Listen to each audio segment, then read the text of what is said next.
കുറിച്ചാണ് ഇന്നത്തെ വീഡിയോ. അപ്പോൾ എല്ലാവർക്കും എൻ്റെ വീഡിയോയിലേക്ക് സ്വാഗതം.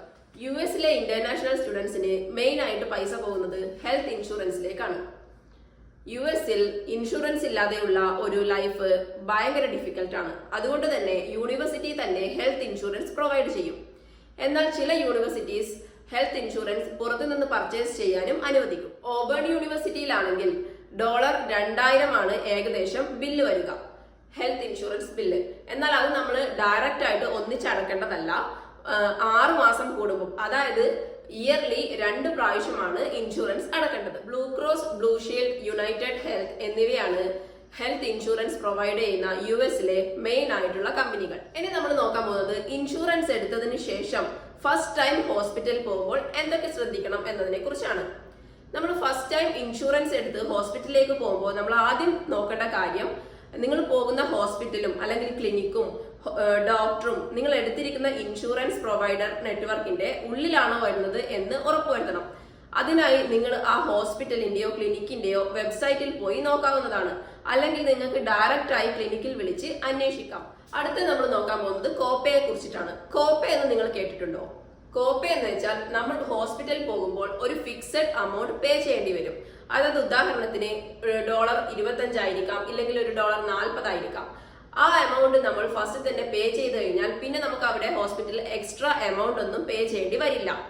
പക്ഷേ മെഡിസിൻ അതിൽ കവർ ആവില്ല. മെഡിസിൻ നമ്മൾ സെപ്പറേറ്റ് പേയ്മെന്റ് ചെയ്യേണ്ടി വരും. ഇനി നിങ്ങൾ കോപ്പേ ഇല്ലാത്ത ഹോസ്പിറ്റലിലോ ക്ലിനിക്കിലോ ആണ് പോകുന്നതെങ്കിൽ നിങ്ങൾക്ക് ബില്ല് മെയിൽ വഴിയോ ഇല്ലെങ്കിൽ ഇമെയിൽ വഴിയോ 2 വീക്കിനുള്ളിൽ തന്നെ നിങ്ങൾക്ക് കിട്ടും. ഇനി നമ്മൾ ഇൻഷുറൻസ് അടക്കുന്നുണ്ടെങ്കിലും ഹോസ്പിറ്റലിൽ പോകുമ്പം കോപ്പേ ചെയ്യണം, പിന്നെ മെഡിസിന് പൈസ അടക്കണം, അങ്ങനെ പല കാര്യത്തിനും നമ്മൾ പേയ്മെന്റ് ചെയ്യുന്നുണ്ട്. അപ്പൊ നമ്മൾ ആലോചിക്കും, നമുക്ക് വരുന്ന ഒരു ഡൗട്ടാണ്, ഇൻഷുറൻസും അടക്കുന്നുണ്ട്, നമ്മൾ ഇതിന് പേയ്മെന്റും ചെയ്യണം, അത് എന്തുകൊണ്ടാണെന്ന് നമുക്കൊരു ഡൗട്ട് ഉണ്ടാവും അല്ലെ? അപ്പോൾ ഇവിടുത്തെ ഇൻഷുറൻസ് വർക്ക് ചെയ്യുന്നത് ഒരു ഡിഫറെന്റ് രീതിയിലാണ്. അപ്പൊ നമുക്കിനി അതിനെ കുറിച്ച് നോക്കാം. ഇൻഷുറൻസിൽ മെയിൻ ആയിട്ട് 3 കാര്യങ്ങളാണ് ശ്രദ്ധിക്കാനുള്ളത്: deductible, coinsurance, maximum out of pocket payment. ഇതിൽ ആദ്യം തന്നെ നമുക്ക് ഡിഡക്റ്റബിൾ സ്റ്റാർട്ട് ചെയ്യാം. ഡിഡക്റ്റബിൾ എന്ന് വെച്ച് കഴിഞ്ഞാല് ഒരു ഫിക്സഡ് എമൗണ്ട്, അതായത് $1500 ടു ഒരു $3000 ഇടയിലായിരിക്കും ഇതിന്റെ റേഞ്ച് വരിക. ഇപ്പൊ നമ്മൾ 1500 സ്റ്റാർട്ട് ചെയ്യുന്നതെങ്കിൽ നമ്മൾ ഒരു വർഷത്തിനുള്ളിൽ 1500 ബില്ല് നമ്മൾ പേയ്മെന്റ് ചെയ്തിട്ടുണ്ടാവണം. 1500 കവർ ചെയ്തിട്ടുണ്ടാവണം ഹോസ്പിറ്റൽ ബില്ലിൽ. എങ്കിൽ മാത്രമേ നമുക്ക് ഇൻഷുറൻസ് സ്റ്റാർട്ട് ആവുകയുള്ളൂ. അങ്ങനെ ഇൻഷുറൻസ് സ്റ്റാർട്ട് ചെയ്ത് കഴിഞ്ഞാൽ പിന്നെ വരുന്നതാണ് കോ insurance.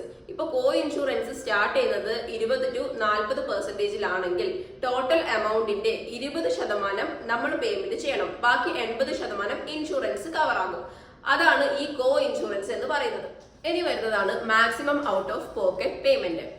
Maximum out of pocket payment എന്ന് പറയുന്നത് ഒരു ഫിക്സഡ് എമൗണ്ട് ആണ്. ഫോർ എക്സാമ്പിൾ പറയുകയാണെങ്കിൽ ഇപ്പോൾ $6000 ആണ് ഇതിന്റെ എമൗണ്ട് എങ്കിൽ ഒരു വർഷത്തിനുള്ളിൽ നമ്മൾ അത് ക്രോസ് ചെയ്യണം. അത് ക്രോസ് ചെയ്യാന്ന് വെച്ച് കഴിഞ്ഞാൽ നമ്മളെ കോപ്പേ, ഡിഡക്റ്റബിൾ, കോ ഇൻഷുറൻസ് ഇത് 3ഉം ആഡ് ആയിട്ടായിരിക്കും ഇതിന്റെ പേയ്മെന്റ് നമ്മൾ കണക്ക് കൂട്ടുന്നുണ്ടാവുക. അപ്പൊ എങ്ങനെയാന്ന് വെച്ച് കഴിഞ്ഞാൽ ഇത് 3ഉം ആഡ് ആയിട്ട് 6000 മുകളിൽ വരുന്നുണ്ടെങ്കിൽ പിന്നെ നമുക്ക് വരുന്ന ഹോസ്പിറ്റൽ ബില്ലെല്ലാം ഇൻഷുറൻസ് കവർ ചെയ്യും. ഇങ്ങനെ നമ്മൾ maximum out of pocket payment cover ചെയ്ത് കഴിഞ്ഞാൽ പിന്നെ നമ്മൾ വരുന്ന ഹോസ്പിറ്റൽ ബില്ലെല്ലാം എടുക്കുന്നത് ഇൻഷുറൻസ് ആയിരിക്കും. അപ്പൊ നമ്മൾ ഇൻഷുറൻസ് മാത്രം അടച്ചാൽ മതി. ഹോസ്പിറ്റലിൽ പോയി കഴിഞ്ഞാൽ നമുക്ക് ഫ്രീ ആയിരിക്കും. കാരണം നമ്മളെ എല്ലാ പേയ്മെന്റും കവർ ചെയ്യുന്നത് ഇൻഷുറൻസ് ആയിരിക്കും. അപ്പൊ മെയിൻ ആയിട്ട് ഇന്നത്തെ വീഡിയോയിൽ ഞാൻ പറഞ്ഞിട്ടുള്ളത് യുഎസിലെ ഹെൽത്ത് ഇൻഷുറൻസിനെ കുറിച്ചിട്ടാണ്.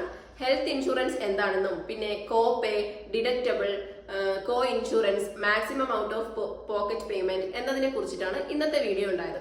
അപ്പോൾ വീഡിയോ എല്ലാവർക്കും യൂസ്ഫുൾ ആവുമെന്ന് വിചാരിക്കുന്നു. വീഡിയോ കണ്ട എല്ലാവർക്കും താങ്ക് യു സോ മച്ച്.